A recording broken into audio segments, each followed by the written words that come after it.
पुरी सी बीच फटोग्राफर महासंघ तरफरु समुद्र बेलाभूमि रे थिबा 9टी संघर सभ्यों को नहीं सकाळ 9 घटिका समय पुरी समुद्र बेलाभूमि रे एक सचेतनता शोभा यात्रा अनुष्ठित होईछि।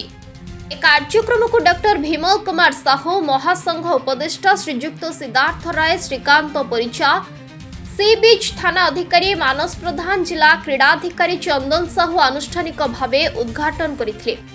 महासंघ सभापति रंजन कुमार दास, उपसभापति श्रीधर पंडा, संपादक सिंगिल शिवा, सह संपादक डी लोकनाथ बेहरा, जुग्म संपादक मार्कंड मिश्र, कोषाध्यक्ष प्रभात सेठी, कार्य निरीक्षक जी मोहन सहित महासंघरे जड़ित संघ मानकर मुख्य प्रतिनिधि माने परिचालना करथिले।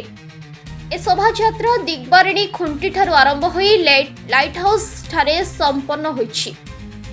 शोभायात्रा रे मुख्य उद्देश्य थिला प्लास्टिक मुक्त बेलाभूमि, पॉलिथिन मुक्त बेलाभूमि वार्ता दे हजार हजार फोटोग्राफर समुद्रकूल सफेई सहित पदयात्रा करथिले।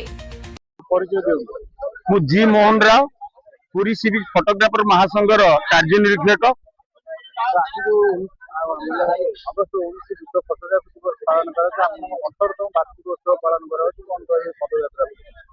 आज विश्व फोटोग्राफी दिवस उपलक्षे पुरी सी बीच फोटोग्राफर महासंघर प्रथमे पुरी सी बीच स्वर्णाभ बेलाभूमि रे पर्यटक मानकु अवेयरनेस प्रोग्राम करा जिवो, सचेतन एवं समस्त व्यवसाय करथिबा बंधु मानकु मध्य बेलाभूमि को किपरि भाबरे सरस सुंदर सफा रखिया पई आमे समस्त को सचेतन कराइबो बोली हमर पदयात्रा दिगवाणी ठारू आंचकोकपम पर्यंत ए पदयात्रा रे बाहरुछु।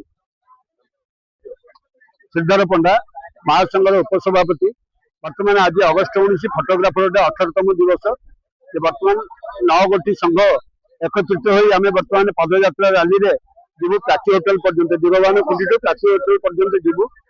ए सब भाई माने फले संध्या 4टा बेलू हमर टाउन हॉल रे प्रोग्राम अछि।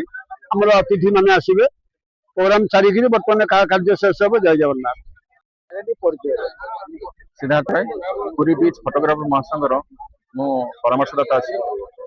आज आम जो कार्यक्रम रही गोटे सचेतन रैली करूँ। आप जानते पुरी हूँ गोटे गोल्डन बीच और यह महोदधि यार दुईटर महत्व रही। गोटे धार्मिक दृष्टि महत्व रही सहित गोटे आम टूरिज्म क्षेत्र में महत्व प्रबल रही। तेणु यही सब जिन को आखि रखी आम पुरी बीच फोटोग्राफर महासंघ तरफ आज गोटे सचेतनता रैली कराऊँच, जो आम मेसेज देवा चाहूँ आम जो टूरिस्ट मैंने पर्यटक मैंने सहित आम जो तीर्थयात्री मैंने बीच टाक भल रखु, सुंदर रखु और यार पवित्रता रक्षा करूँ। ये रैली होती प्राय 650 आम फोटोग्राफर महासंघर जो मेम्बर्स अच्छा स्कूल कॉलेज छात्र छात्री अच्छा यू दिगवाणी खुंडी यहाँ आरंभ कर कोकपाम शेष कर।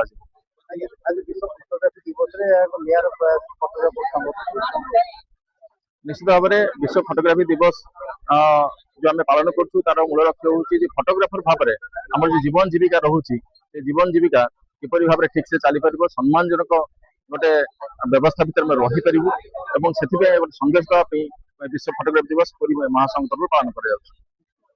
पुरीरू रमेश साहू का रिपोर्ट, ओडिशा 24 न्यूज।